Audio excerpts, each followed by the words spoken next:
Welcome to Shanthi's cafe. நம்ம வந்து Hatsun புக்கிலேருந்து 15th செஞ்சுரியை பற்றி நம்ம பார்த்துட்ருக்கோம். இன்றைக்கி நம்ம என்ன பார்க்க போகிறோம் அப்படின்னா வந்து சாப்டர் 5ல் the development of drama to 1561. இந்த 15வது நூற்றாண்டில் வந்து அந்த நாடகத்தோட தொடக்கம் எப்படி இருந்தது, 1561 வரைக்கும் அந்த நாடகத்தில் வளர்ச்சி எப்படி இருந்தது அப்படிங்கிறத நம்ம பார்க்க போகிறோம். ஃபஸ்ட்டு இந்த beginning of the English drama miracle plays. ஆரம்ப காலகட்ட நாடகத்தில் இந்த மிராக்கிள் பிளேஸோட ரோல் என்ன, இது எப்படி உருவாச்சு அப்படிங்கிறத நம்ம பார்க்க போகிறோம். The history of the English drama takes us back to the century succeeding the coming of the Normans.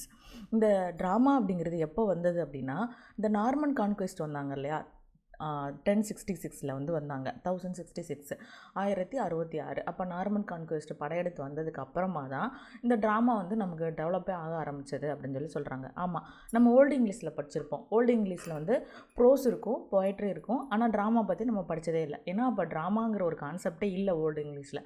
இப்போ இந்த பீரியடுக்கு அப்புறம் தான், இந்த 1066 நார்மன் கான்குவெஸ்ட் ஆனதுக்கு அப்புறமா தான் வந்து ட்ராமாவே டெவலப் ஆகுது அப்படின்னு சொல்கிறாங்க. The earliest mention of any dramatic representation in this country referred to a performance of a Latin play in honor of Saint Catherine at Dunstable in about 1110. இதில் ஃபஸ்ட்டு நடந்த ஒரு நாடகம் என்னன்னு சொல்லி பார்த்தோம் அப்படின்னா வந்து டன்ஸ்டேபிள் அப்படிங்கிற ஒரு பிளேஸில் செயின்ட் கேத்தரின் அப்படின்னு ஒரு செயின்ட்டை பற்றி எழுதின லத்தீன் லாங்குவேஜில் எழுதினப்பட்ட ஃபஸ்ட்டு பிளே தான் வந்து இதுன்னு சொல்கிறாங்க. நல்லா யோசிச்சுக்கோங்க, இது கொஸ்டினாக இருக்கலாம். எந்த இடத்துல எழுதியிருக்காங்க அப்படின்னா வந்து டன்ஸ்டபிள், எந்த இயர்லன்னு கேட்டாங்கன்னா 1110, அப்புறமா வந்து எந்த லாங்குவேஜ்னு கேட்டாங்கன்னா லத்தீன், யாரை பற்றி அப்படின்னு சொல்லி கேட்டாங்க அப்படின்னா செயின்ட் கேத்தரின். இதுதான் ஃபஸ்ட்டு ட்ராமா. ஓகேவா? By the time of the Norman conquest, a form of religious drama, which in the first instant had evolved out of the rich symbolic literature of the church, had already established in the France and the matter of course, it soon found its way into England. இந்த நார்மனோட பீரியடில் religious சம்மந்தமான நாடகம் தான் வர ஆரம்பித்தது. இப்போ இருக்கிற மாதிரி கான்செப்ட் எல்லாம் இல்லை. அப்போது ஃபஸ்ட்டு மக்களுக்கு எதை கொண்டு போய் சேர்க்கணும் அப்படின்னு சொல்லி நினச்சாங்க அப்படின்னா வந்து ரிலீஜியஸில் உள்ள எல்லா நல்ல கருத்துக்களையும் மக்கள்கிட்ட கொண்டு போய் சேர்க்கணும், அது மூலமாக அவங்கள ஒழுங்குபடுத்த முடியும், அது மூலமாக அவங்க வாழ்க்கையில் ஒரு நெறிமுறையை கொண்டு வர முடியும்னு சொல்லி நினச்சாங்க. அதனால ஃபஸ்ட்டு நாடகத்திலே எது சம்மந்தமான டாபிக் கொண்டு வந்தாங்க அப்படின்னா வந்து ரிலீஜியஸ் சம்மந்தமான டாபிக் கொண்டு வந்திருந்தாங்க. அது ஃபஸ்ட்டு எங்கே டெவலப் ஆகிருந்தது அப்படின்னா ஃப்ரான்ஸில் தான் வந்து நிறையா டெவலப் ஆகிருந்தது. அப்புறமா ஃப்ரான்ஸில் இருந்து இங்கிலாண்டுலேயும் அது ஃபுல்லாமே ஸ்ப்ரெட் ஆச்சுன்னு சொல்கிறாங்க. ஓகேவா? Next, its purpose was directly didactic. The didactic was the work of ecclesiastical authors. இதில் வந்து டிடாக்டிக் அப்படின்னா என்ன சொல்லுவோம், மத நல்லிணக்கத்தை வந்து உருவாக்குற மாதிரி ஒரு கருத்துக்கள், மத சம்மந்தமாக ரிலீஜியஸ் சம்மந்தமாக உள்ள கருத்துக்கள் தான் டிடாக்டிக் அப்படின்னு சொல்லுவோம் இல்லையா. இதில் it was the work ecclesiastical authors. Ecclesiastical author அப்படின்னா வந்து இந்த ரிலீஜியஸ் சம்மந்தமாகவே சொல்லிக் கொடுக்கறதுக்காக இருப்பாங்க. அவங்கள தான் வந்து எக்லசியாஸ்டிக்கல் ஆத்தர்ஸ் அப்படின்னு சொல்லுவோம். அவங்க who used it as a mean for instructing unlettered masses in the truth of their religion. இதில் யாருக்காக இது எழுதிருந்தாங்க அப்படின்னு பார்த்தோன்னா வந்து யாராலையும் ஒரு பேஜ் வந்து ஸ்கிப் ஆயிடுச்சு. Okay, unlettered masses in the truth of their religion. இதில் யாருக்கு இந்த நாடகம் வந்து யூஸ்ஃபுல்லாக இருந்துச்சு அப்படின்னா, நம்ம ஸ்டார்டிங்கில் என்ன பார்த்தோம், ரிலீஜியஸை ஸ்ப்ரெட் பண்ணுறதுக்காக லத்தீன் லாங்குவேஜில் வந்து நிறைய பேர் படிக்க ஆரம்பித்தாங்க. அப்புறமா லத்தீன்லேருந்து இங்கிலீஷ்க்கு வந்து டிரான்ஸ்லேட் பண்ணாங்க நிறைய ஜான் வைக்லிஃப் மாதிரி ஆட்கள் பைபிளை. அப்போது இதில் வந்து எழுத்துக்களே தெரியாமல் படிக்கவே தெரியாத ஒரு சில பீப்புள் இருப்பாங்க இல்லையா கண்ட்ரியில், அவங்கக்கிட்ட எப்படி போய் இந்த ரிலீஜியஸ் தாட்ஸ் எல்லாம் கொண்டு போய் சேர்க்குறது அப்படிங்கிற ஒரு முயற்சியில் வெற்றி வந்தது தான் இந்த ட்ராமா. அப்போது இது யாருக்கு யூஸ்ஃபுல்லாக இருந்தது அப்படின்னா வந்து படிக்காதவங்களுக்கு இந்த ட்ராமா மூலமாக நிறைய ரிலீஜியஸ் ட்ரூத் வந்து அவங்க தெரிஞ்சுக்க ஆரம்பித்தாங்க. Masses in the truth of their religion, அந்த மதத்தில் உள்ள நிறைய உண்மையான விஷயங்களை வந்து தெரிஞ்சுக்க ஆரம்பித்தாங்க படிக்காத மக்கள். To begin with the church had this drama under complete control. Performance were given in the sacred buildings. Sacred building means சர்ச்சை தான் சொல்கிறாங்க. ஓகேவா? themselves the priest were the actors. இதில் யார் நடித்தாங்க அப்படின்னா அங்கே உள்ள priest தான் நடித்தாங்க. and the language employed was the Latin of the service. இந்த ட்ராமாவில் இப்போ வந்து டெவலப் ஆகிட்டு வர்ற இந்த ட்ராமாவில் எந்த இடத்துல நடித்தாங்க, எந்த இடத்துல நாடகங்கள் போடப்பட்டது அப்படின்னா வந்து அந்த சர்ச்சுக்குள்ளேயே, தேவாலய பில்டிங்குள்ளேயே, தேவாலயம்னு சொல்லுவோம் இல்லையா, அதுக்குள்ளேயே வந்து தான் போடப்பட்டது. அப்புறமா வந்து அதில் யாரை நடித்தாங்க அப்படின்னு சொல்லி பார்த்தா அந்த சர்ச்சில் உள்ள ப்ரீஸ்ட்டு தான், அந்த போதகர்கள், மத போதகர்கள்னு சொல்லுவோம் இல்லையா, அந்த ப்ரீஸ்ட்டு தான் வந்து நடிக்க ஆரம்பித்தாங்க. எந்த லாங்குவேஜில் இருந்துச்சு அப்படின்னா வந்து லத்தீன் லாங்குவேஜில் இருந்தது. இந்த பிளேயோட நேம் தான் என்னன்னு சொல்கிறாங்க, மிஸ்ட்ரி பிளே இல்லாட்டி மிராக்கிள் பிளே. ரெண்டுமே சேம் தான், மிஸ்ட்ரினாலும் ஒன்று தான், மிராக்கிள்னாலும் ஒன்று தான் அப்படின்னு சொல்கிறாங்க. இந்த ரெண்டு நேம்லேயே வந்து சொல்கிறாங்க இந்த பிளேவை. ஓகேவா? as it was called increased in popularity on great occasions when larger and larger crowd thronged about the church, it became the necessary to remove the stage from the interior of the building to porch. இதில் என்னென்னா, நாளுக்கு நாள் அப்போது வந்து மக்களோட கூட்டம் பெருகிட்டே போகுது. படிக்காத மக்கள் வந்து இந்த ரிலீஜியஸ் திங்கிங்கை தெரியறதுக்கு ரொம்பவே ஆர்வமாக இருக்காங்க. டே பை டே வந்து கூட்டம் வந்து கூட்டிகிட்டே போகுது. இப்போ ஒரு மூவி நல்லா இருந்துச்சு அப்படின்னா வந்து ஃபஸ்ட்டு ஷோவோட அப்புறமா நாளுக்கு நாள் ரிவ்யூ கேட்டு நிறைய போயிட்டே இருப்பாங்கல்ல, நிறைய கூட்டம் வரும்ல. அது மாதிரி இந்த ட்ராமாவுக்கும், இந்த சர்ச்சில் நடக்கிற இந்த ட்ராமாவுக்கும் நிறையா வந்து க்ரௌடு வர ஆரம்பிக்குது. அந்த க்ரௌடு வந்து உள்ளே இருக்கிற சர்ச்சில் உள்ளே இருக்கிற இன்டீரியர் பிளேஸ் வந்து பத்தலை இடம். அதுக்கப்புறமா தாழ்வாரம் மாதிரி இருக்கு இல்லையா சர்ச்சில், அந்த இடத்துக்கு போய் போட ஆரம்பிக்கிறாங்க. Later it was taken from the porch to the church yard. அந்த சர்ச்சோட இந்த முன்னாடி முற்றோன்னு சொல்லுவோம் இல்லையா, அந்த பகுதியில் கொண்டு போய் போடுறாங்க. And finally from the present of the church altogether to the village green or the city street.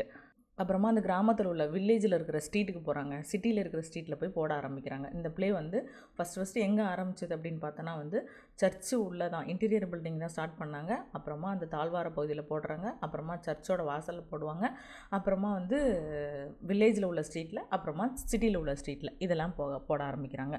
Layman at the same time begin to take part in the performance and presently they superseded the clerical actors entirely, while the vernacular tongue, first French then English, was substituted for the original Latin. இப்போது அந்த தெருவில் போய் போட ஆரம்பித்தாங்க இல்லையா, ஸ்ட்ரீட்டில் போய் போட ஆரம்பித்ததுக்கப்புறமா அதுதான் வந்து நம்ம தமிழ் லாங்குவேஜில் என்னென்னு சொல்லுவோம், தெருக்கூத்து அப்படின்னு சொல்லுவாங்க. அப்போது தமிழ் லிட்ரேச்சரில் நம்ம படிச்சிருப்போம், நிறைய தெருக்கூத்து நாடகங்கள்லாம் வந்தது அப்படின்னு சொல்லுவாங்கள்ல, இதுதான். அப்போது இப்படி போக ஆரம்பித்ததுக்கப்புறமா அங்கே இந்த ப்ரீஸ்ட் நடித்தது மட்டும் இல்லாமல் அந்த லேமேன் அப்படிங்கிறது நார்மல் பீப்புள்ஸ் என்ன ஆரம்பித்தாங்க அப்படின்னா அதில் பெர்ஃபார்மன்ஸ் பண்ண ஆரம்பித்தாங்க, ஆக்டராக வந்து மாற ஆரம்பித்தாங்க. இப்போ ஃபஸ்ட்டு வெர்னாகுலர் லாங்குவேஜில் இருந்தது, அப்புறமா வந்து ஃப்ரெஞ்சில் இருந்தது, அந்த லத்தீனில் வந்து நடிச்சுக்கிட்டு இருந்தாங்க. அப்போ அந்த லத்தீன்லேருந்து எங்கே மாறிச்சு, ஃபஸ்ட்டு ஒரிஜினலாக எந்த லாங்குவேஜில் ஸ்டார்ட் பண்ணாங்க, லத்தீனில் இருந்தது, அப்புறமா ஃப்ரெஞ்சாக இருந்தது, அப்புறமா இங்கிலீஷாக மாறிச்சு, அப்புறமா வெர்னாகுலர் டங்குக்கு கொண்டு வந்துட்டாங்க, நார்மலாக பேசுகிற லாங்குவேஜுக்கு கொண்டு வந்துட்டாங்க. ஓகேவா? இந்த ட்ராமா ஸ்டார்ட் பண்ணது லத்தீன் லாங்குவேஜில் ஸ்டார்ட் பண்ணாங்க. அப்புறமா ஃப்ரெஞ்சில் வந்து நமக்கு தெரியும்ல, லத்தீன்லேருந்து ஃப்ரெஞ்சு வரும், ஃப்ரெஞ்சிலேருந்து இங்கிலீஷ் வரும், அப்புறமா இங்கிலீஷ்லேருந்து வெர்னாகுலர் டங்க் வரும். இந்த லைனை வந்து அப்படியே நீங்கள் ரிவர்ஸில் படிச்சிங்கன்னா கொஞ்சம் யூஸ்ஃபுல்லாக இருக்கும். ஒரிஜினல் இந்த ட்ராமா போடப்பட்டது லத்தீன் லாங்குவேஜில், அப்புறமா வந்து ஃப்ரெஞ்சில் இருக்கும், அப்புறமா தென் இங்கிலீஷு, அப்புறமா வெர்னாகுலர் டங்கில் கொண்டு வந்திருப்பாங்க. But the religious drama in England did not reach its a height till the 14th century. 14th நூற்றாண்டு வரைக்கும் அதோட உச்சகட்டத்தை வந்து அது அடையவே இல்லை. எது? இந்த ரிலீஜியஸ் ட்ராமா 14th நூற்றாண்டுக்கு அப்புறமா தான் இது வர ஆரம்பித்தது. இந்த நாடகங்கள்லாம் வந்து எந்த முக்கியமான இடத்துல வந்து போடப்பட்டதுன்னு சொல்லி பார்ப்போமா. From which time onward at the festival of Corpus Christi in early summer miracle place. இப்போது நம்ம தமிழ் கல்ச்சரில் எடுத்துக்கோங்களேன், இப்போது நமக்கு வந்து இந்த சம்மர் டைமில் தான், மே ஜூன் இந்த டைமில் பார்த்திங்கன்னா நிறைய ஊரில் வந்து ஃபெஸ்டிவல் வைப்பாங்க. அதே மாதிரி இங்கிலாந்துலேயும் இந்த சம்மர் டைமில் என்ன ஃபெஸ்டிவல் வைக்கிறாங்க அப்படின்னா கார்பஸ் கிறிஸ்டி அப்படின்னு சொல்லி ஒரு ஃபெஸ்டிவல் நடக்குது. அந்த ஃபெஸ்டிவலில் இந்த ப்ளே வந்து பெர்ஃபார்மன்ஸ் பண்ணப்படுறாங்க. முதல்ல சர்ச்சில் இருந்து சர்ச்சோட வாசலில் போட்டாங்க, அப்புறமா வந்து கிராமத்தில் உள்ள தெருக்களில் போட்டாங்க, அப்புறமா வந்து சிட்டியில் உள்ள தெருவில் போட்டாங்க. இப்போ கடைசியில் வந்து எங்கே கொண்டு வந்திருக்காங்க அப்படின்னா வந்து இந்த மிராக்கிள் ப்ளேயை ஒரு ஃபெஸ்டிவலில் வந்து கொண்டு வந்து போடுறதுக்காக வந்திருக்காங்க. இந்த miracle play were represented in the nearly all over large town in great connected sequences or cycle. இதில் இந்த மிராக்கிள் பிளேஸில் வந்து நிறையா நாடக தொடர்களாக கூட போட ஆரம்பித்தாங்க. ஒரே ஒரு நாள் போட்டது மட்டும் இல்லாமல் அதோட கண்டினியூஷன் அடுத்தடுத்து கொண்டு வந்து போடுவாங்க. இப்போ நீங்கள் அரிச்சந்திர நாடகம் அதெல்லாம் பார்த்துருப்பீங்க தமிழில். அப்போது ஒவ்வொரு கிராமத்தில் வந்து ஒரு சில ஃபங்க்ஷனுக்கு ஃபெஸ்டிவல்ஸ்க்கெலாம் வந்து போடுவாங்கல்ல, திருவிழாக்களில் அரிச்சந்திரா நாடகத்தோட முதல் பாகம், அரிச்சந்திர நாடகம் 2ஆம் பாகம் அப்படிலாம் போடுவாங்க. அந்த மாதிரி இந்த சீக்வன்ஸாக வந்து சைக்கிளாக கொண்டு வந்தாங்க இந்த ட்ராமாவை. Arranged to execute The whole history of the fall of man and his redemption, these corpus history plays are collective mysteries as they are sometimes called, were apportioned among the trading guilds of the different town, each one of which took charge of own particular play and their performance occupied several days. இது ரொம்ப முக்கியமான point தான். இந்த பிளேஸில் எது சம்மந்தமான title வச்சுருந்தாங்க, அதாவது இதோட கான்செப்ட் என்ன இருந்தது, இதோட தீம் என்ன இருந்தது பார்த்திங்க அப்படின்னா வந்து fall of men. Fall of மென்னா ஆடம் அண்ட் ஈவ் அவங்க வந்து அந்த ஆப்பிள் நாலேஜ் ஆஃப் ட்ரீலேருந்து அந்த ஆப்பிளை சாப்பிட்டு எப்படி வந்து அவங்க அழிஞ்சு போனாங்க. அப்புறமா ரிடம்ஷன். இந்த ரிடம்ஷன் சொல்லி நம்ம எதை சொல்லுவோம், கொஞ்சம் இந்த சர்ச்சு சம்மந்தமான விஷயங்களில் தானே நம்ம சொல்லுவோம் ரிடம்ஷன் அப்படிங்கிறது. அந்த அவங்களோட வீழ்ச்சியிலேருந்து அவங்க எப்படி மீண்டு வந்தாங்க, அதை தான் நம்ம ரிடம்ஷன் சொல்லுவோம். These corpus history plays are collective mysteries. இது எல்லாத்தையும் இந்த டாப்பிக்குள்ளே உள்ள எல்லாத்தையும் வந்து அவங்க என்ன பண்ணாங்கன்னா வந்து ஒரு மிஸ்ட்ரிஸோட கலெக்டிவாக வந்து கொண்டு வந்தாங்க. ஹிஸ்ட்ரி பிளேஸோட இந்த கார்பஸ் ஹிஸ்ட்ரி பிளேஸ், அதாவது அந்த ஃபெஸ்டிவலில் போடுற நாடகங்கள் இல்லாட்டினா வந்து கலெக்டிவ் மிஸ்ட்ரிஸ் அப்படின்னு சொல்லி பேர் வச்சாங்க. As they are sometimes called were apportioned among the trade skills of the different towns. நிறையா நாடகங்களில் வந்து இந்த ட்ரேட் போவாங்கள்ல, ஒவ்வொரு ஊராக போவாங்க இல்லையா, ஒரு வணிகத்துக்காண்டி போவாங்க. இப்போ நம்ம தமிழ் கல்ச்சரில் இருந்து எடுத்துக்கிட்டோம் அப்படின்னா வந்து பருத்தி சேல்ஸ் பண்ணுறதுக்கு, அப்புறமா ஆமணக்கு விதை, அப்புறமா மிளகு, மஞ்சள், இதெல்லாம் வந்து ஒரு இடத்துலேருந்து இன்னொரு இடத்துக்கு வந்து மாட்டு வண்டி மூலமாக டிரான்ஸ்போர்ட் பண்ணியிருப்பாங்க அந்த காலத்தில். அந்த மாதிரி போகிற வணிகர்கள்லாம் வந்து என்ன பண்ணாங்க அப்படின்னா வந்து அவங்களும் வந்து ஒரு பர்டிகுலர் வந்து ப்ளே வந்து பெர்ஃபார்ம் பண்ண ஆரம்பித்தாங்க. ஒரு நாள் மட்டும் இல்லாமல் ரொம்ப நாள், ஒரு செவரல் டேஸ் வந்து அந்த ஊரில் தங்கி அவங்களோட வாணிபம் முடிகிற வரைக்கும் வந்து என்ன பண்ண ஆரம்பித்தாங்க அப்படின்னா வந்து அவங்க இந்த பிளேயெல்லாம் வந்து அவங்களும் வந்து போட ஆரம்பித்தாங்க. இதில் வந்து ஒரு 4 சைக்கிள் பற்றி பேசுகிறாங்க. என்னென்னு சொல்லி பார்க்கலாம். have come down to us complete. The Chester cycle of 25 plays, the Coventry of 42, the Wakefield of 31, the York of 48. இது ரொம்ப முக்கியமான இன்ஃபர்மேஷன். கண்டிப்பாக இதில் வந்து இது வந்து கொஸ்டின் பாயிண்ட் ஆஃப் வியூவில் பார்க்கலாம். இந்த செஸ்டர் அப்படிங்கிறது ஒரு பிளேஸ் நேம், கவன்ட்ரி அப்படிங்கிறதும் பிளேஸ் நேம், வேக்ஃபீல்டு அப்படிங்கிறதும் வந்து பிளேஸ் நேம் தான், யார்க் அப்படிங்கிறது பிளேஸ் நேம் தான். இந்த 4 பிளேஸில் எத்தனை பிளேஸ் போடப்பட்டிருக்கு இந்த மிஸ்ட்ரி பிளேஸ் அப்படின்னு சொல்லி கேட்டாங்கன்னா இதுதான் வந்து டேட்டா. செஸ்டர் சைக்கிள் அப்படின்னு சொல்லிட்டு, சைக்கிள் அப்படிங்கிறது அந்த சீரீஸ் ஆஃப் பிளேஸ், எத்தனை கண்டினியூஸாக எத்தனை நாடகங்கள் போட்டாங்க அதுதான் நம்ம சைக்கிள்னு சொல்லி சொல்கிறோம். அப்போது 25 போட்டிருக்காங்க, 25 போட்டிருக்காங்க செஸ்டர் அப்படிங்கிற பிளேஸில், 42 போட்டிருக்காங்க கவன்ட்ரி அப்படிங்கிற பிளேஸில், வேக்ஃபீல்டு அப்படிங்கிறதுல வந்து 31 போட்டிருக்காங்க. இந்த டபிள்யூ இருக்கா, இந்த டபிள்யூவை அப்படியே திருப்பி போட்டால் 31 அப்படியே வச்சுக்கலாம் நம்ம. இந்த யார்க் அப்படிங்கிற இடத்துல வந்து 48 வந்து போட்டிருக்காங்க. இது எல்லாமே each of this begin with a creation of the world. கடவுள் வந்து இந்த 4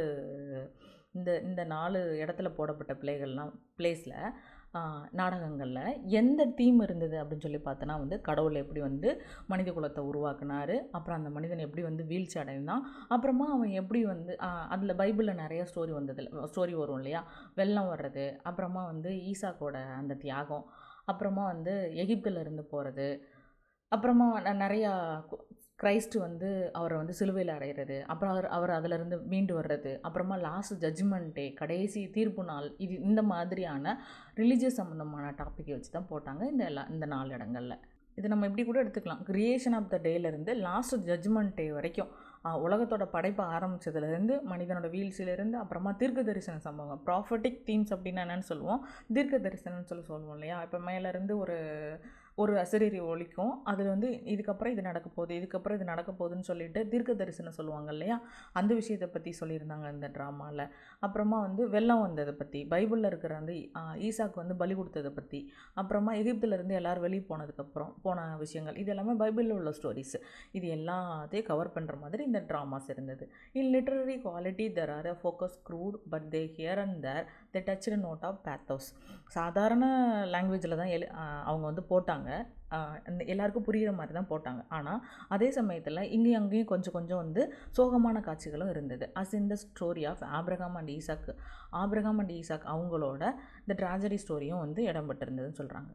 இந்த ஸ்டோரி நிறைய பேருக்கு தெரிஞ்சிருக்கும், இருந்தாலும் ஒன் லைனாக சொல்கிறேன். இந்த ஆபிரகாம் அப்படிங்கிறது ஒரு அப்பாவும், ஈசாக் அப்படிங்கிறது ஒரு பையனும் இருப்பாங்க. இந்த கடவுள் வந்து தன்னோட பக்தர் வந்து தன்கிட்ட வந்து உண்மைக்கே நம்மளை நம்புகிறாரா, நம்மளை வந்து ட்ரஸ்ட் பண்ணுறாராங்கிற ஃபைன் பண்ணுறதுக்காக உன்னோட பையனான ஈசாக் வந்து எனக்கு பலி கொடுத்துரு அப்படின்னு சொல்லியிருப்பார். அப்போ ஆபிரகாம் வந்து ஒரு வாரத்தை கூட மறுக்காமல் பலி கொடுக்கறதுக்காக ஈசாக்கை வந்து தூக்கிட்டு போவார். தூக்கிட்டு போகும்போது மேலேருந்து ஏஞ்சல்ஸ்லாம் வந்து ஸ்டாப் பண்ண சொல்லிடுவாங்க. இல்லை நீ போக வேணாம், நீ உண்மைக்கே பக்தன் தான் அப்படின்னு சொல்லி ஸ்டாப் பண்ண சொல்லிடுவாங்க. அதுக்கப்புறமா வந்து கடவுள் நேரில் வந்து அவருக்கு ஆசீர்வாதம் பண்ணதாக சொல்லுவாங்க. அதுதான் வந்து த நோட் ஆஃப் ட்ராஜடி. அவங்க பையனையே கொல்ல துணிஞ்சதாக உள்ள ஸ்டோரி தான் ஆபிரகாம் அண்ட் ஈசாக். இது எல்லாமே கூட இந்த பிளேஸில் வந்து இருந்தது. ஓகேவா? அப்புறம் as in the scene of the crucifixions while the occasional introduction of a comic element. இப்போது இந்த குரூசிஃபிகேஷன், இந்த அவர் ஜீசஸ் இருக்கார் இல்லையா, ஜீசஸ் வந்து சிலுவையில் அறையிறதா நம்ம வந்து என்ன சொல்லுவோம், குரூசிஃபிகேஷன் சொல்லுவோம். அதில் அந்த மாதிரியான விஷயங்களும் வந்து இருந்தது. இதே சமயத்தில் அப்பப்போ அங்கங்கே என்ன செஞ்சுருந்தாங்கன்னா காமிக் எலமெண்ட் வந்து இன்ட்ரடியூஸ் பண்ணியிருந்தாங்க. இப்போது நிறைய பேர் கிரிட்டிக் என்ன சொல்லுவாங்கன்னா, ஷேக்ஸ்பியர் வந்து ட்ராஜடி காமெடியும் மிக்ஸ் பண்ணி எழுதியிருக்கிறாரு, ட்ராஜிக் காமெடி கொண்டு வந்திருக்கிறாரு அப்படின்னு சொல்லுவாங்க. ஆனால் ஷேக்ஸ்பியர் வந்து ட்ராஜடியும் காமெடியும் மிக்ஸ் பண்ணி எழுதியிருக்கிறதுக்கு ஒருவேளை இதுவும் பேசிக் ரீசனாக இருக்குமோ. ஏன்னா ஃபஸ்ட்டு ஆரம்பித்த அந்த ட்ராமாக்கள்லேயும் வந்து காமெடியும் ட்ராஜடியும் மிக்ஸ் பண்ணியிருக்காங்க. அங்கங்கே காமெடி எலமெண்ட் கொண்டு வந்திருக்காங்க, அங்கங்கே ட்ராஜிக் எலமெண்ட்டு கொண்டு வந்து கொடுத்துருக்காங்க. அப்போது ஷேக்ஸ்பியர் தன்னோட சின்ன வயசில் வந்து தன்னோட பாய்வுட் ஸ்டேஜில் யங்கர் ஸ்டேஜில் வந்து அவர் வந்து எங்கே அவங்களோட அவர் வந்து ஃபஸ்ட்டு வந்து ஸ்ட்ரோலிங் பிளேயராக தான் இருந்தார், நம்ம படிச்சிருப்போம். அதாவது நாடக குழுக்களில் வந்து ஃபஸ்ட்டு ஜாயின் பண்ணி அங்கங்கே ஊராக போய் நாடகம் நடித்து அதுக்கப்புறமா அந்த தேட்டரில் பெர்ஃபார்ம் பண்ணி அவர் வந்து ரைட்டராக மாறியிருப்பார்.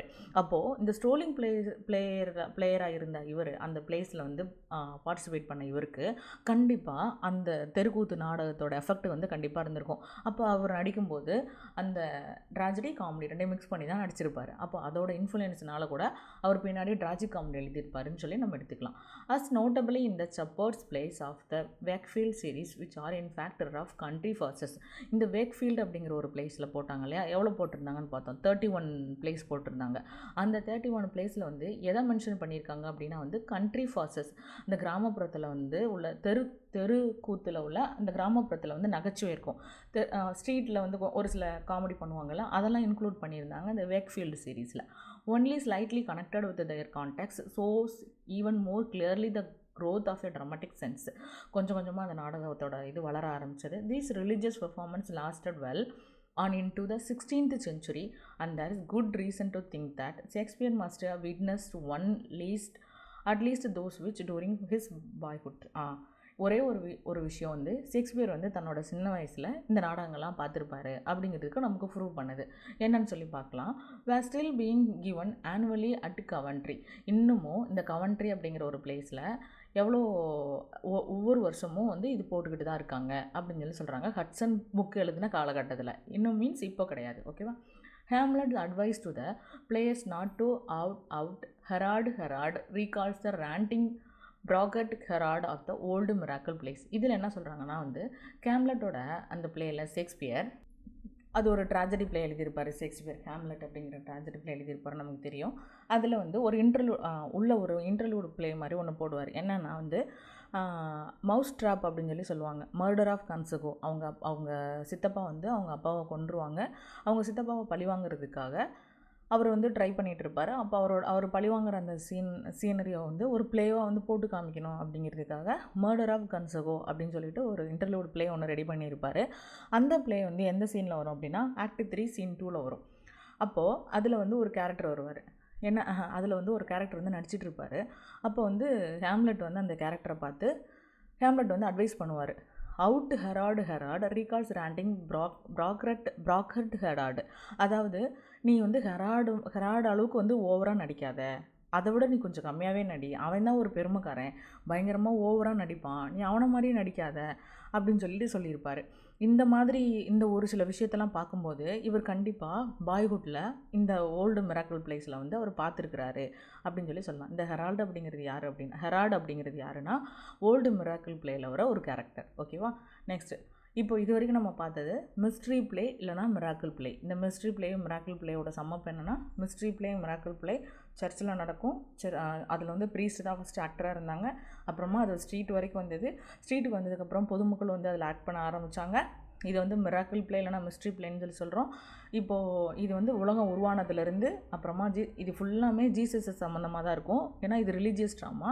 ஃபுல்லாமே மத சம்மந்தமான தலைவர்களை பற்றி, செயின்ட்டை பற்றி, அப்புறமா ஜீசஸ் வந்து எப்படி வந்து சிலுவையில் அரைஞ்சாங்க, அப்புறம் அந்த மேன் வந்து எப்படி ஃபால் ஆனா, அது அந்த மனிதனோட வீழ்ச்சி என்ன, திரும்ப அப்படி அதிலேருந்து எப்படி மீண்டு வந்தான், கடைசியாக வந்து ஜட்ஜ்மெண்ட் டே, இது வரைக்கும் உள்ள எல்லா கான்செப்டையும் கொண்டு வந்து எழுதுறதுக்கு பேர் தான் மிஸ்ட்ரி ப்ளே இல்லைனா மிராக்கிள் ப்ளே.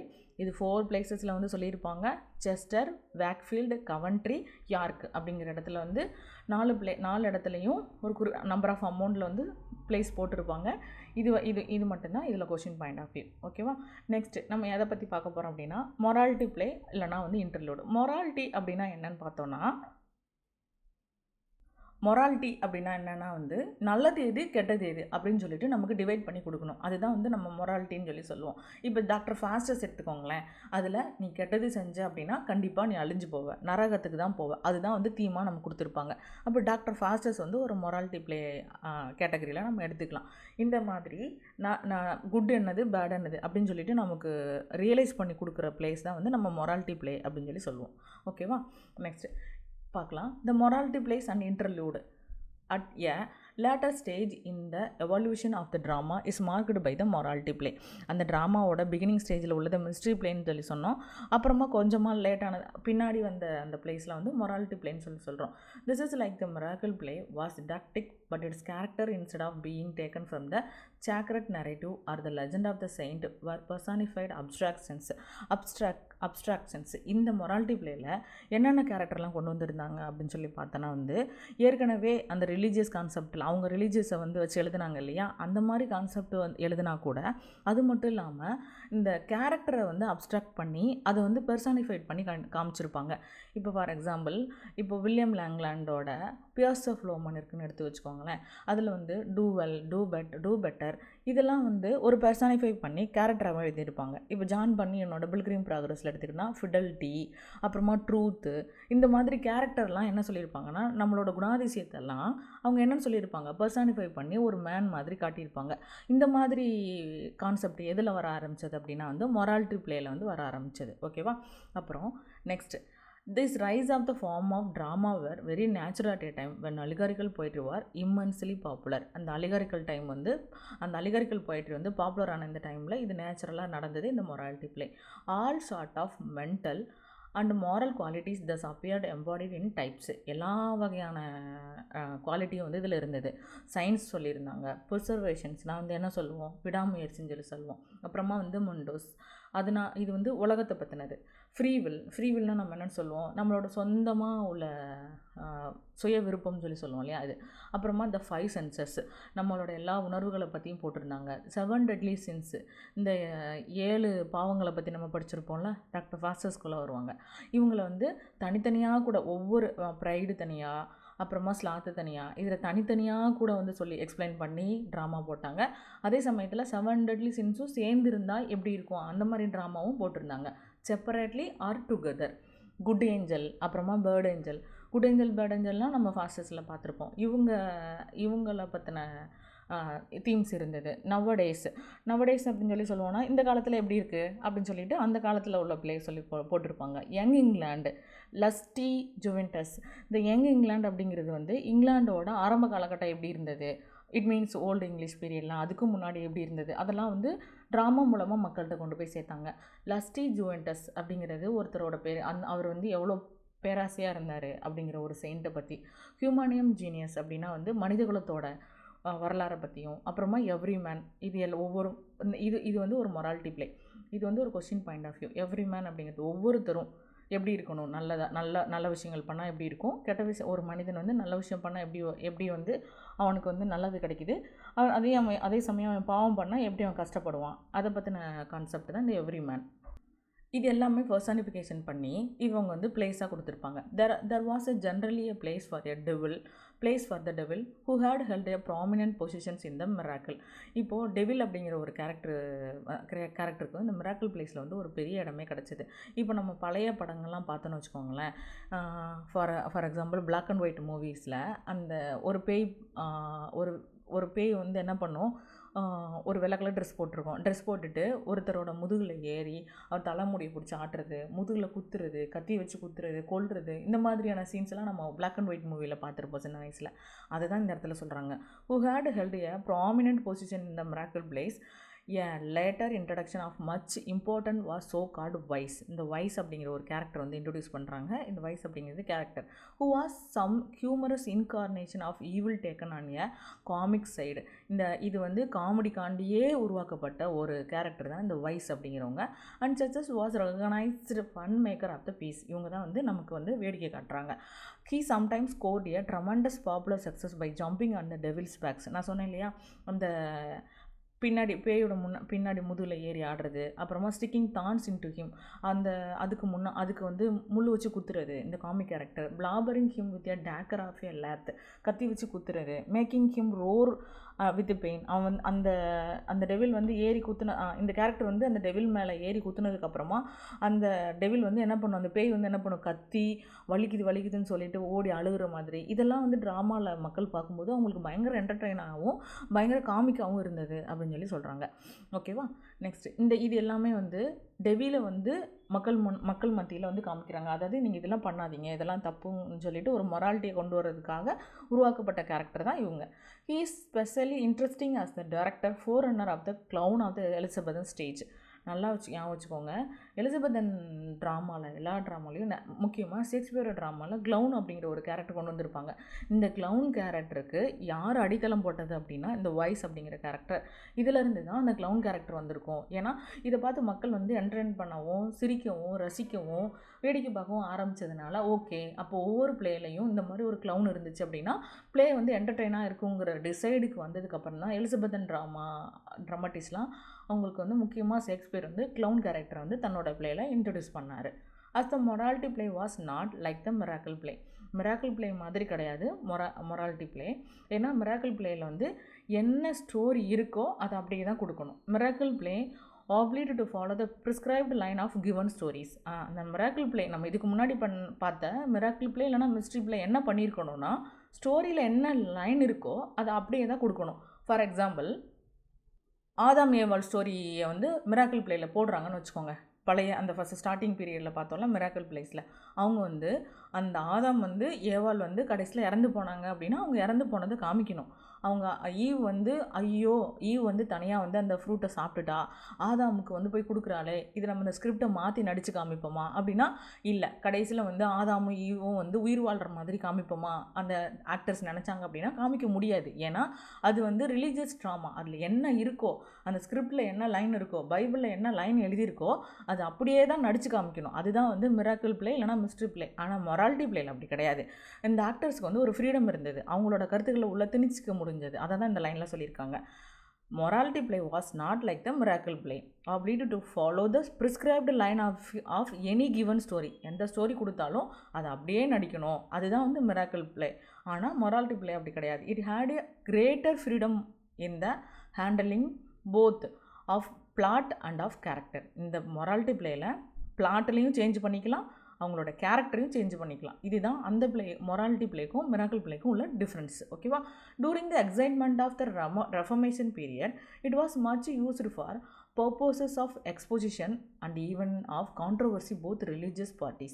இப்போது எக்ஸ்போசிஷன் இந்த ரெஃபர்மேஷன் பீரியடில் ஒரு சில கருத்துக்களை சொல்கிறதுக்கு இந்த ட்ராமா மூலமாக, இப்போ நமக்கு தெரியும் இல்லையா, ரெஃபர்மேஷன் மறுமலர்ச்சி பீரியடில் தான் நம்ம இருந்தோம். அப்போது இந்த ரெஃபர்மேஷனை என்னென்னு சொல்லுவோம், சீர்திருத்தம்னு சொல்லி சொல்லுவோம் இல்லையா. இந்த சீர்திருத்தத்தோட அந்த பீரியடில் தான் நம்ம இருந்தோம். இந்த 15th 16th செஞ்சுரி வரைக்கும் உள்ள பீரியடை தான் வந்து நம்ம ரெஃபர்மேஷன் பீரியடுன்னு சொல்லி சொல்லுவோம். அப்போது இந்த பீரியடில் நிறைய சீர்திருத்தமான கருத்துக்களை, அதாவது லாங்குவேஜ்லேயா இருக்கட்டும், சர்ச்சிலையாக இருக்கட்டும், அப்படி இல்லைனா வந்து மக்கள்கிட்ட பொலிட்டிக்கலாக இருக்கட்டும், இது எல்லா சீர்திருத்தமான கருத்துக்களையும் மக்கள் மத்தியில் கொண்டு போகிறதுக்கு ஒரு மீடியா வந்து தேவைப்பட்டது. இப்போ ஃபார் எக்ஸாம்பிள், இப்போ ரீசெண்டாக எடுத்துக்கோங்க, தாய்க்கிழவி மூவி பார்த்துருப்பீங்கன்னு நினைக்கிறேன். அந்த தாய்க்கிழவி மூவியில் ஒரே ஒரு சீன் ஒரு பஸ்ஸில் வரும். அப்போது ஒரு பையனும் ஒரு பொண்ணு வந்து பஸ்ஸில் உட்காந்து பேசிட்டு போவாங்க, ஸ்கூல் பசங்க. அப்போ பின்னாடி இருந்து ராதிகா என்ன சொல்லுவாங்க அப்படின்னா வந்து, பள்ளியோடம் போகிறதுக்கு 10 தலைமுறை ஆயிடுச்சு அப்படின்னு சொல்லுவாங்க. இந்த ஒரு லைனில் எவ்வளோ பெரிய ஒரு ஹிஸ்டாரிக்கல் ஈவெண்ட்டை கொண்டு வந்து வச்சுருப்பாங்க. அப்போது அந்த 10 தலைமுறைக்கு முன்னாடி உள்ளவங்கலாம் வந்து ஸ்கூலுக்கு போகிறதுக்கான ஆப்பர்ச்சுனிட்டி அவங்களுக்கு கிடைக்கல லேடிஸ்க்கு. அப்போது அந்த லேடிஸ் வந்து கொஞ்சம் கொஞ்சமாக வந்து டெவலப் ஆகி ஸ்ட்ரகிள் ஆகி படிக்கணுங்கிறதுல கான்செப்டை கொண்டு வந்து நிறைய பேர் வந்து போராடி உமன் எஜுகேஷனுக்காக பெண்களுக்கு கல்வி கொடுங்க, அவங்கள ஈக்குவலாக ட்ரீட் பண்ணுங்கன்னு சொல்லி நிறையா வீரர்கள் வந்து போராடி ஃபைனலாக 10 டிக்கெட், அதாவது 10 தலைமுறை தாண்டி வந்து எஜுகேஷன் நமக்கு கிடச்சிருக்கு. அந்த எஜுகேஷனை நீ வந்து இப்படி வேஸ்ட் பண்ணாத, வீணாக வந்து பையனோட இந்த லவ் பண்ணி இந்த மாதிரிலாம் பண்ணி வேஸ்ட் பண்ணாத அப்படிங்கிற ஒரு கான்செப்டை சிங்கிளாக ஒரு லைனில் சொல்லிட்டாங்க. இப்போ இந்த ஒவ்வொரு கான்செப்டையும் ஊராக போய் கிராமமாக போய் பிரச்சாரம் பண்ணணும் அப்படின்னா இது கஷ்டம். இந்த ஒரு கான்செப்டை நீங்கள் வந்து நம்ம 10 தலைமுறைக்கு அப்புறமா தான் விமன்ஸ்க்கு எஜுகேஷன் கிடச்சிருக்கு, அதனால நீங்கள் யார் வந்து உங்களோட சாதாரணமான ஃபீலிங்ஸுக்கு இடம் கொடுக்காம லேடிஸ்லாம் வந்து கேர்ள்ஸ் எல்லாம் வந்து நல்லா படித்து நல்லா பெரிய ஆளாகணும் அப்படிங்கிற இந்த ஒரு கான்செப்டை நம்ம ஒவ்வொரு ஊருக்காக கொண்டு போய் கொடுக்கறது லேட் ஆகும், கொடுக்கவும் முடியாது. ஆனால் இந்த மூவி அப்படிங்கிற ஒரு மீடியாவை பயன்படுத்தி நம்ம வந்து வேர்ல்டு ஃபுல்லாக தெரிகிற அளவுக்கு வந்து கொண்டு வந்துட்டாங்க. இது எவ்வளோ எஃபெக்டிவாக இருந்தது இல்லையா? அதே மாதிரி தான் அந்த காலகட்டத்தில் இந்த ட்ராமா மூலமாக இந்த சீர்திருத்த கருத்துக்களை மக்களுக்கு கொண்டு போனாங்க ஆக்டர்ஸ். ஓகேவா? இப்போது உங்களுக்கு புரிஞ்சிருக்கும்னு நினைக்கிறேன். And even controversy by both religious parties, 2 பார்ட்டிக்கு இடையில சண்டை நடக்குன்னு வச்சுக்கோங்களேன். இப்போது நியூஸ் பேப்பர்லேயும் பார்த்தீங்கன்னா நிறையா கார்ட்டூன் பிக்சர்ஸ்லாம் வரைஞ்சி போடுவாங்க நமக்கு.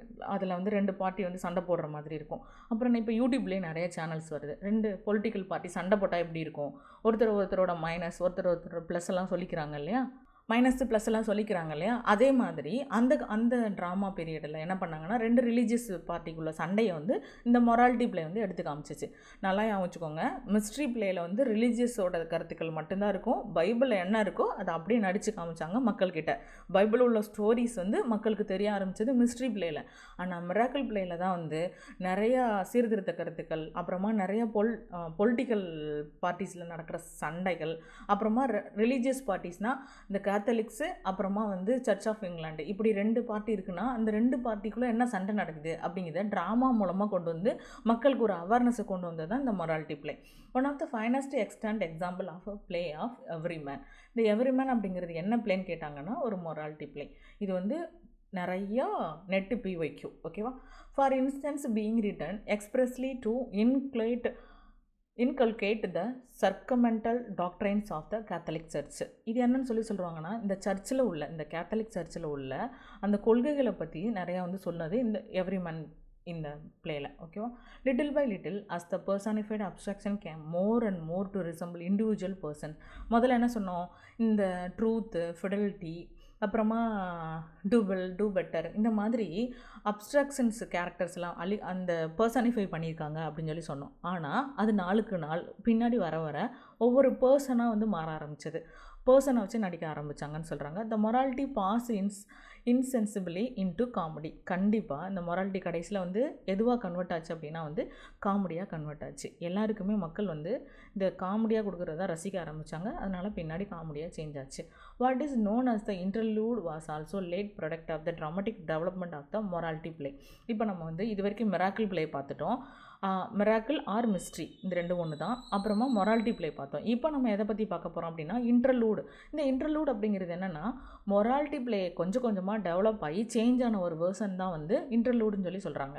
ஆனாலும் இது கரெக்டான ஒரு எக்ஸ்ப்ளனேஷன் கொடுக்கறதுக்கு இன்னும் நிறைய பேருக்கு டவுட்டாக தான் இருக்குது. There is indeed some confusion regarding the exact scope and proper use of this word. இந்த இன்டர்லூட் அப்படிங்கிற வேர்டை யூஸ் பண்ணுறதுக்கு ஒரு கன்ஃபியூஷன் இருந்துக்கிட்டு தான் இருக்குது. கரெக்டாக இந்த வேர்டை யூஸ் பண்ணுறதா, எக்ஸாக்டாக என்ன ஸ்கோப் இருக்குது இதெல்லாம் சொல்லி தெரிஞ்சுக்கிறதுக்கு. For many so called interlude are only modified form of the morality.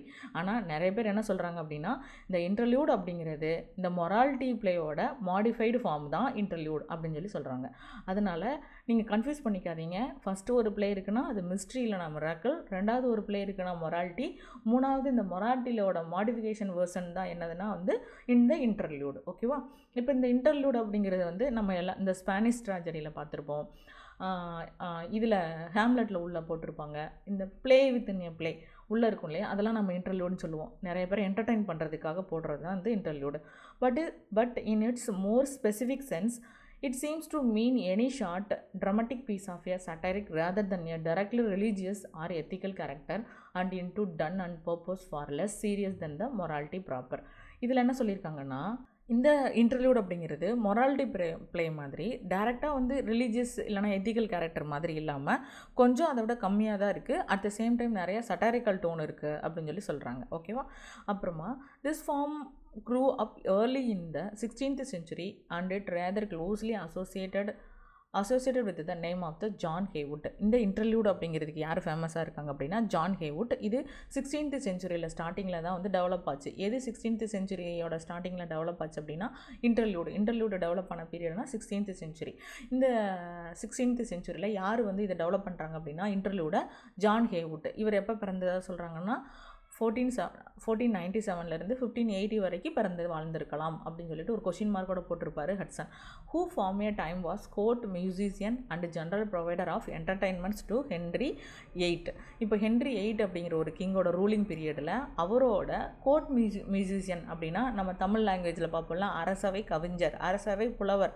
அப்போது அந்த மாதிரி ஒருத்தர் தான் யார் அப்படின்னா ஜான் ஹேவுட். அவர் என்ன பண்ணார், என்டர்டைன்மெண்ட் கூட பண்ணார். இப்போ நமக்கு கிருஷ்ணதேவராயரோட அவையில் இருந்த தெனாலிராமன் மாதிரி தெனாலிராமன் என்ன பண்ணுவார், அந்த கிருஷ்ணதேவராயரோட கோர்ட் பீப்புள்ஸ் எல்லாத்தையுமே வந்து என்டர்டெயின் பண்ணுவார்.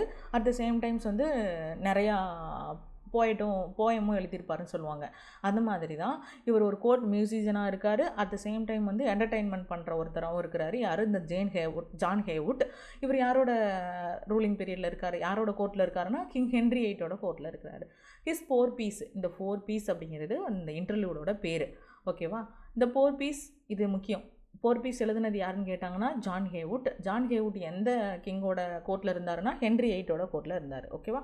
இப்போது a dialogue in which a farmer, a pardoner, a apothecary and butler, இந்த 4 பீஸில் இருந்து எந்த 4 வருது அப்படின்னா பால்மர், பார்டனர், அப்புறமா வந்து போத்தகிரி ஆர்கேரி, அப்புறமா வந்து பெட்லர். இந்த 4மே வந்து இந்த 4 பீஸில் வரும். இந்த P, first P, second P, third P, 4 P 4மே பி அப்படிங்கிற ஒரு லெட்டரில் தான் வந்து ஸ்டார்ட் ஆகும். இந்த பால்மர் அப்படிங்கிறது யார் அப்படின்னு பார்த்தோன்னா வந்து யாத்திரிகம் போவாங்கன்னு சொல்லுவாங்கள்ல, யாத்ரீகர் அப்படின்னு சொல்லுவாங்கள்ல, அவங்க தான் பால்மர். பார்டனர் அப்படிங்கிறது யாருன்னா வந்து இந்த பாவ மன்னிப்புலாம் கேட்பாங்க இல்லையா சர்ச்சில், அவங்களெல்லாம் வந்து காசு வாங்கிட்டு பாவ மன்னிப்பு கொடுப்பாங்க. இது சாசரோட கூட கேண்டர்பரி டேல்ஸில் சொல்லியிருப்பார். காசு வாங்கிட்டு பாவ மன்னிப்பு கொடுப்பாங்க. அவங்க தான் வந்து பார்டனர்னு சொல்லுவாங்க. போத்தகிரி அப்படிங்கிறவங்க வந்து என்னென்னா வந்து மருந்தெல்லாம் வியாபாரம் செய்கிறவங்க தான் இந்த போத்தகிரி. பெட்லர் அப்படிங்கிறவங்கள யாரை சொல்கிறாங்கன்னா அந்த சில்லறை வியாபாரின்னு சொல்லுவாங்களா, அவங்கள தான் வந்து பெட்லர். இந்த 4 பேரை பற்றின இன்டர்லூடு போட்டது. இந்த 4 பேரும்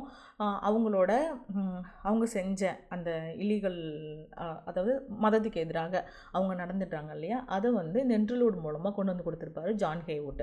exchange racy stories and finally enter into competition as to which of them can tell the biggest lie. இதில் ஒரு காம்படிஷன் மாதிரி வைப்பார் ஜான் ஹேவுட். இதில் என்ன காம்படிஷன்னா, இதில் இந்த 4 பேரில் யார் வந்து ஒரு பெரிய எல்லாரும் நம்புகிற மாதிரி ஒரு பெரிய பொய் சொல்கிறாங்க, அவங்க தான் வந்து வின்னர். அந்த மாதிரி ஒரு காம்படிஷன் வைப்பாங்க. It's a most amusing specimen of it class. இது வந்து ரொம்பவே நல்லா இருந்தது அந்த காலத்தில் அப்படின்னு சொல்லி சொல்கிறாங்க. இது வந்து ஒரு பெஸ்ட் எடுத்துக்காட்டுன்னு கூட சொல்கிறாங்க.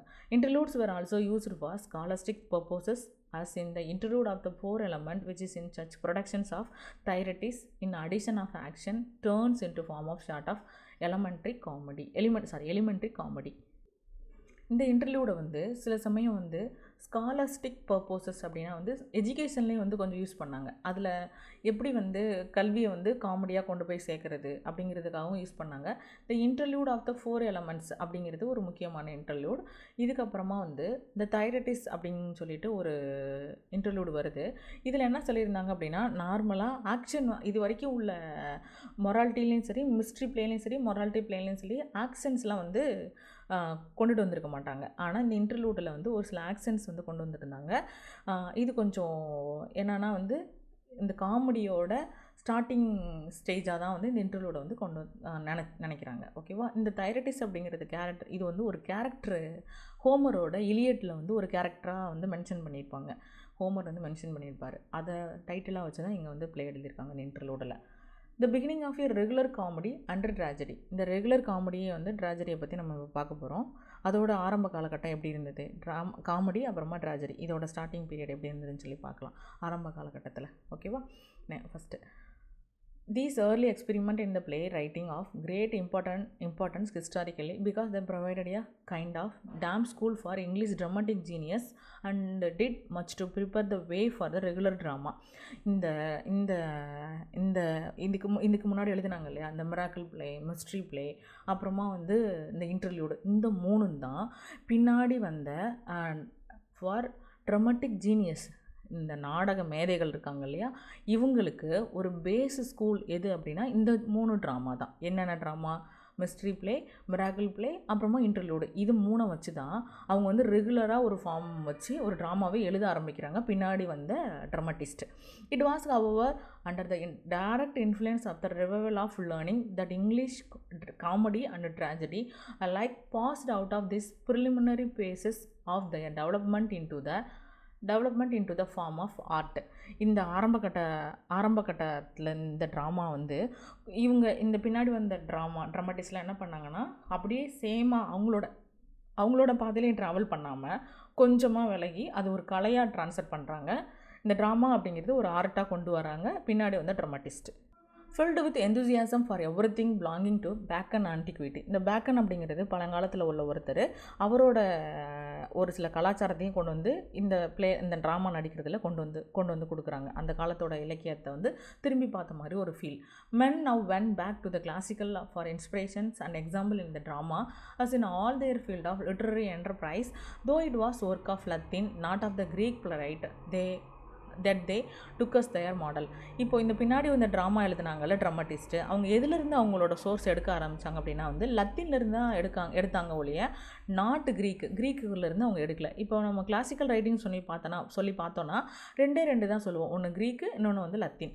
ரோம், க்ரீக், இந்த 2 தான் சொல்லுவோம். அப்போது இந்த க்ரீக்லேருந்து அவங்க எடுக்கலை. இந்த ட்ராமாட்டிஸ்ட்டு எதுலேருந்து அவங்க சோர்ஸ் எடுத்தாங்க அப்படின்னா லத்தீன்லேருந்து தான் அவங்க மாடல் எடுத்துக்கிட்டாங்க. At first the comedy by the Plautus and Terence. இந்த 2 பேர் யார் அப்படின்னா வந்து ஒரு இட்டாலியன் ரைட்டர்ஸ். இவங்களோட காமெடியை வந்து எடுத்து எழுத ஆரம்பித்தாங்க பின்னாடி வந்து ட்ராமாட்டிஸ்ட். அப்புறமா ட்ராஜடிக்கு யாரோடது எடுத்துக்கிட்டாங்க அப்படின்னு பார்த்தோன்னா செனேக்காவோட ட்ராஜடி எடுத்தாங்க. But themselves acted at the universities and on special occasions elsewhere. இது ஒரு சில ஸ்பெஷல் அக்கேஷன்ஸ்னால் என்ன, சிறப்பு நிகழ்ச்சின்னு சொல்லுவோம். அப்போனா யூனிவர்சிட்டிஸ்னால் காலேஜில் அந்த அங்கே எல்லாமே வந்து எதை பற்றி போட்டாங்க அப்படின்னா வந்து இவங்களோட இன்ஃப்ளூயன்ஸ் ஆகி யூனிவர்சிட்டிஸ் அப்படிங்கிறது என்ன சொல்லுவோம், பல்கலைக்கழகங்கள் சொல்லுவோம் இல்லையா, பல்கலைக்கழகங்கள். அந்த பல்கலைக்கழகங்கள் அப்புறமா சிறப்பு நிகழ்ச்சிகள், இது எல்லாத்துக்கும் யார் முன்னாடி before the audience of scholars, கொஞ்சம் நல்லா டேலண்ட்டாக இருப்பாங்க இல்லையா, அவங்க முன்னாடி, இந்த பண்டிதர்கள் கூட சொல்லுவோம்ல நம்ம, ஸ்காலர்ஸ்னால் வந்து நல்ல ஃபேமஸான ஸ்காலர்ஸ். அப்போ அவங்க முன்னாடி ட்ராமா போட ஆரம்பித்தாங்க. எதுலேருந்து எடுத்து அப்படின்னா வந்து லத்தீன் லாங்குவேஜிலேருந்து. Then came Latin imitations and in due course these were followed by attempt to fashion English plays more or less precisely upon the patterns of the original. இதிலிருந்து தான் அப்புறமா வந்து இங்கிலீஷ் ட்ராமா வந்து கொண்டு வர ஆரம்பித்தாங்க. இது ஒரு சோர்ஸ் எங்கேருந்து எடுத்தாங்க அப்படின்னா லத்தீனாக இருக்கும். ஆனால் அப்புறமா வந்து இங்கிலீஷ் ட்ராமாவை அது கன்வெர்ட் பண்ணி கொடுக்க ஆரம்பித்தாங்க. ஓகேவா? In such attempt, English writer learned many valuable lessons in the principle of dramatic construction and technique. இதிலிருந்து அவங்க வந்து நாடகத்தை எப்படி வந்து உருவாக்கணும், அதோட அமைப்பு எப்படி இருக்கணும், அதில் உள்ள டெக்னிக் என்ன அப்படிங்கிறத லேர்ன் பண்ணிக்கிட்டாங்க இங்கிலீஷ் ட்ராமாட்டிஸ்ட். ஓகேவா? அவர் ஃபஸ்ட்டு ரியல் காமெடி எங்கேருந்து எடுத்தாங்கன்னு சொல்லி பார்த்தோம். பிளாட்டஸ் அண்ட் டெரன்ஸ், அந்த லத்தீன் ரைட்டர்ஸ்லேருந்து எடுத்தாங்க, இட்டாலியன் ரைட்டர்ஸ்லேருந்து. அதுக்கப்புறம் அந்த சோர்ஸ்லேருந்து நம்ம கொஞ்சம் கொஞ்சமாக கற்றுட்டு ஃபஸ்ட்டு வந்த இங்கிலீஷ் காமெடி என்னன்னு சொல்லி கேட்டாங்க அப்படின்னா ஃபஸ்ட்டு ரியல் இங்கிலீஷ் காமெடி. இது வந்து கொஸ்டின். ஓகேவா? இது ஒரு MCQ பாயிண்ட் ஆஃப் வியூ. அதில் என்னன்னு சொல்லி கேட்டாங்க அப்படின்னா வந்து ராய்ஸ்டர் டோய்ஸ்டர் அப்படிங்கிறது தான் ஃபஸ்ட்டு ரியல் காமெடி. இது எப்போ எழுதியிருக்காங்க அப்படின்னா, எதை பற்றி எழுதியிருக்காங்க, 1550 எழுதியிருக்காங்க. யார் எழுதியிருக்காங்க அப்படின்னா நிக்கோலஸ் உதால் அப்படிங்கிறவர் எழுதியிருக்கிறாரு. இவர் வந்து எங்கே இருக்கார் அப்படின்னு இவர் யார் அப்படின்னு பார்த்தோன்னா ஹெட் மாஸ்டர் ஆஃப் ஈட்டன் காலேஜில் உள்ள ஹெட் மாஸ்டர் யார் அப்படின்னா வந்து இந்த நிக்கோலஸ் உதால் அவர் தான் எழுதியிருக்கிறாரு. இது எதுக்காக இந்த பிளே எழுதினார் அப்படின்னா வந்து performance by his school boys in place the regular Latin play. அப்போது அவங்களோட ஸ்கூல் பாய்ஸ் வந்து ரெகுலராக பெர்ஃபார்மன்ஸ் பண்ணதுக்காக, ரெகுலராக அந்த பசங்களுக்கு கொடுத்து பெர்ஃபார்மன்ஸ் பண்ணதுக்காக லத்தீன் லாங்குவேஜில் எழுதப்பட்ட ஒரு பிளே தான் வந்து நிக்கோலஸ் உதால் எழுதின இந்த ராய்ஸ்டர் டோய்ஸ்டர். ஓகேவா? It is composed in rhyming couplet. இது எப்படி எந்த லாங்குவேஜில் எந்த கப்லெட்டில் கொடுத்துருக்காங்கன்னா ரைமிங் கப்லெட்டில் கொடுத்துருக்காங்க. இதில் ஆக்ட்டு அப்புறமா சீன்ஸ் இதெல்லாம் வந்து டிவைட் பண்ணியிருக்காங்க. எதை ஃபாலோ பண்ணி டிவைட் பண்ணியிருப்பாங்கன்னு பார்த்தோன்னா வந்து Latin style and deal in entertaining with ஒரு நிமிஷம். இந்த நிக்கோலஸ் உதால் எழுதின ராய்ஸ்டர் டோய்ஸ்டர் அப்படிங்கிறது ரைமிங் கப்லெட்டில் எழுதியிருப்பாங்க. இது லத்தீன் ஸ்டைலில் ஃபாலோ பண்ணி ஆக்டிவ் சீன் இதெல்லாம் வந்து டிவைட் பண்ணியிருப்பார். லத்தீன் ஸ்டைல்னு சொன்னோன்னே யாரை பார்த்து எழுதியிருப்பாங்க, பிளாட்டஸ் அண்ட் டெரன்ஸ் அவங்கள பார்த்து எழுதியிருப்பாங்க. இந்த ராய்ஸ்டர் டோய்ஸ்டர் இதில் வந்து என்ன கான்செப்ட் அப்படின்னு பார்த்தோன்னா, டேம் கஸ்டன்ஸ் அப்படிங்கிறது ஒரு பொண்ணு, ரொம்ப அழகாக இருக்கும். இந்த பொண்ணை வந்து ஒருத்தர் ஃபாலோ பண்ணுவார். யார் அப்படின்னு பார்த்தோன்னா வந்து ஒரு ஹீரோ. அவர் வந்து இந்த பொண்ணை கல்யாணம் பண்ணுறதுக்கு எவ்வளோ ஒரு கெட்ட விஷயத்தெல்லாம் தாண்டி போய் அவங்கள கல்யாணம் பண்ணுறாங்க. இதுதான் கான்செப்டாக இருக்கும். இதுக்கு இடையில வந்து யார் ஒரு வந்து ஜெஸ்டராக வந்து வச்சுருப்பாங்க, மேத்யூ மேரி கிரீக் அப்படிங்கிறது ஒரு க்ளவுன் கேரக்டர், ஜெஸ்டர் கேரக்டர், ஒரு க்ளவுன் கேரக்டராக இருப்பாங்க. இவங்க 3 பேர் சேர்ந்ததா இந்த ஹீரோ, இந்த டேம் கஸ்டன்ஸ் அப்படிங்கிறது ஒரு பொண்ணு, இந்த மேத்யூ மேரி கிரீக் அப்படிங்கிறது ஒரு க்ளவுனு. இந்த 3 பேரை பற்றி தான் இந்த பிளே எழுதியிருப்பாங்க நிக்கோலஸ் உதால். தோ கிரேட்லி இன்டர்ப்டட் டு பிளாட்டஸ் அண்ட் டெரன்ஸ். நம்ம சொன்னோம் இல்லையா, இது லத்தீன் லாங்குவேஜிலிருந்து அவங்களோட இன்ஃப்ளூயன்ஸ் தான் எழுதியிருக்காங்க. It is everywhere reminiscent of the older humours of the miracle plays and the morality. இது வந்து லத்தீன் லாங்குவேஜிலேருந்து ட்ரான்ஸ்லேட் பண்ணி அதை ஃபாலோ பண்ணி எழுதினா கூட இவங்களோட இந்த பிளேயில் வந்து அங்கங்கே என்ன தெரியுது அப்படின்னா, இந்த மிராக்கிள் பிளே அந்த மொராலிட்டி பிளே அதில் உள்ள ஒரு சில நகைச்சுவையெல்லாம் வந்து இதில் ஆட் பண்ண மாதிரி ஒரு ஃபீல் இருக்குது அப்படின்னு சொல்லி சொல்கிறாங்க. அப்புறமா ஒரு முக்கியமான ஒரு கொஸ்டின், ரியல் ட்ராஜடி. நம்மளோட ஃபஸ்ட்டு ட்ராஜடி என்னன்னு சொல்லி கேட்டாங்க அப்படின்னா, almost pedantic effort to reproduce the form of and spirit of Senecan tragedy. நம்ம ட்ராஜடினால யாரை ஃபாலோ பண்ணி சொன்னாங்கன்னு சொல்லணும்னா Senecan tragedy. It is entitled Gorboduc. இந்த கார்படாக் அப்படிங்கிறதா வந்து ஃபர்ஸ்ட் ட்ராஜடி. லேட்டர் வந்து இது என்னன்னு சொல்லி கூப்பிட்டாங்க அப்படின்னா ஃபெரக்ஸ் அண்ட் போரக்ஸ். இதுவும் வந்து MCQ தான், POQ தான். Okay, it's based upon the episode in the Geoffrey of Monmouth history and it was written by Thomas Sackville. இதில் யாரை பற்றின ஹிஸ்ட்ரி எழுதியிருக்காங்க அப்படின்னா ஜாஃப்ரி ஆஃப் மோன்மவுத் அவரை பற்றின ஹிஸ்ட்ரி எழுதியிருக்காங்க. இது எழுதினது யாருன்னு சொல்லி கேட்டாங்கன்னா Thomas Sackville, Lord Buckhurst and Thomas Norton. 2 பேரும், சாக்வெல் அண்ட் நார்டன் 2 பேரும் சேர்ந்து எழுதின ஒரு பிளே தான் வந்து செனேக்கன் ட்ராஜடியை ஃபாலோ பண்ணி எழுதினது தான் கார்படாக். இதான் வந்து ஃபஸ்ட்டு ட்ராஜடின்னு சொல்லி சொல்கிறாங்க. ஓகேவா? For representation before the member of the inner temple as the Christmas festivities of 1561. It is an interesting point that first English tragedy was also the first ever place to use blank verse. இந்த இதில் என்ன use பண்ணியிருக்காங்க அப்படின்னா வந்து blank verse use பண்ணி எழுதியிருக்காங்க. நம்ம காமெடியில் rhyming couplet use பண்ணி எழுதியிருக்காங்கன்னு சொல்லி நம்ம பார்த்தோம். ட்ராஜடியில் வந்து blank verse யூஸ் பண்ணி எழுதியிருக்காங்க. which it will be remembered had been introduced into English poetry only a few years before. இது என்ன சொல்கிறாங்கன்னா வந்து நம்ம போன வீடியோவில் பார்த்துருந்தோம், சாந்திஸ் கஃபேல லாஸ்ட் வீடியோ போட்டிருந்தேன் இல்லையா, அதில் என்ன சொல்லியிருந்தேன், தாமஸ் வியாட் அப்புறமா சரே இவங்க 2 பேரும் எங்கேருந்து இவங்க 2 பேரும் வந்து இந்த பிளாங்க் வேர்ஸ் அப்படிங்கிறத இன்ட்ரடியூஸ் பண்ணியிருப்பாங்க. எங்கேருந்து இவங்க 2 பேரும் என்ன பண்ணியிருப்பாங்க, விர்ஜிலோட ஏனியட் அப்படிங்கிறதுலேருந்து அன்ரைம்டு 10 syllable verse which is the name blank verse in popularly applied. இந்த யார் 2 பேர் அப்ளை பண்ணியிருப்பாங்க, விர்ஜிலோட ஏனியட்லேருந்து 10 syllabled verse, அன்ரைம்டு 10 syllable verse இதை வந்து blank verse சொல்லி கொடுத்துருப்பாங்க இல்லையா, அது இன்ட்ரடியூஸ் பண்ணி அதை தான் இந்த லாஸ்ட் லைனை கொடுத்துருக்காங்க பாருங்கள். which it will be remembered. இங்கே இந்த இடத்துல நம்ம ஞாபகப்படுத்திக்கணும் என்னென்னா, had been introduced into English poetry only a few years before. இந்த blank verse அப்படிங்கிறது கொஞ்ச நாளைக்கு முன்னாடி தான் இன்ட்ரடியூஸ் பண்ணாங்க. யார் இன்ட்ரடியூஸ் பண்ணாங்க, தாமஸ் வாட் அண்ட் சரே அவங்க 2 பேரும் இன்ட்ரடியூஸ் பண்ணி கொஞ்ச நாள் தான் ஆகுது. அதுக்குள்ளேயும் அந்த பிளாங்க் வேர்ஸை யூஸ் பண்ணி 2 பேர் வந்து ஒரு ட்ராஜடி கொடுத்துட்டாங்க. அந்த 2 பேர் யாருன்னா Sackville and Thomas Norton. Thomas Sackville and Thomas Norton அப்படிங்கிறத இந்த லைனை மென்ஷன் பண்ணியிருக்காங்க. had been introduced poetry few years before. இந்த இடத்துல யார் இன்ட்ரடியூஸ் பண்ணாங்கன்னு கேட்டாங்கன்னா தாமஸ் வாட் அண்ட் சரே விர்ஜிலோட ஏனியட்லேருந்து எடுத்திருப்பாங்க. ஓகே, நெக்ஸ்ட்டு நம்ம இது முடிஞ்சது. இதுக்கப்புறமா நம்ம யாரை பற்றி பார்க்க போகிறோம்னா ஏஜ் ஆஃப் ஷேக்ஸ்பியர் வந்து நெக்ஸ்ட் வீடியோவில் இருந்து பார்க்கலாம். தேங்க்யூ.